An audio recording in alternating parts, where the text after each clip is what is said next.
Colleen McCullough, the Thorn Birds author, dies at 77. Australian author Colleen McCullough, whose best-selling novel The Thorn Birds became a hit TV series, has died at the age of 77. The best-selling writer died in hospital on Norfolk Island on Thursday afternoon, publisher HarperCollins Australia confirmed.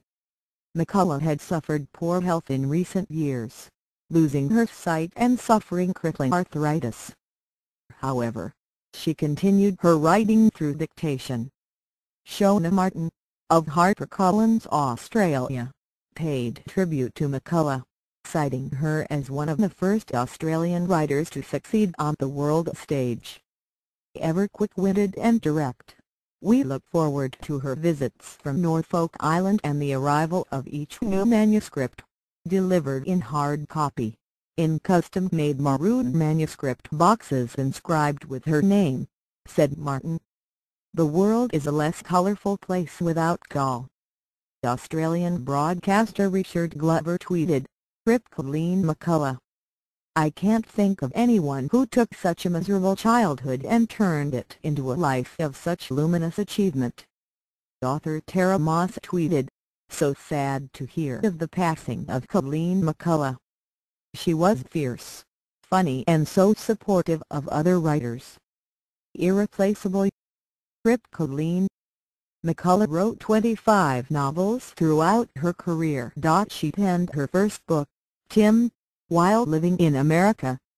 It was later made into a 1979 film starring Mel Gibson. Her second novel, 1977's The Thorn Birds, became an international bestseller. The story of forbidden love between a young woman and a priest in the Australian outback.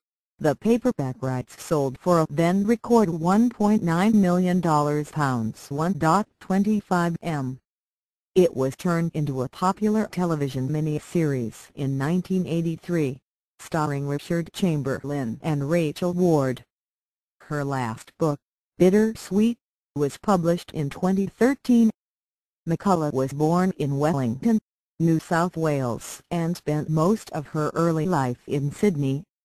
Before turning to writing, she studied medicine both in Australia and overseas, establishing the neurophysiology department at the Royal North Shore Hospital in Sydney. She went on to spend 10 years as a researcher at Yale Medical School in the U.S. The author leaves behind husband R.I.C. Robinson. Colleen McCullough's contribution to Australian writing, and to readers around the world, has been immense, said Martyn.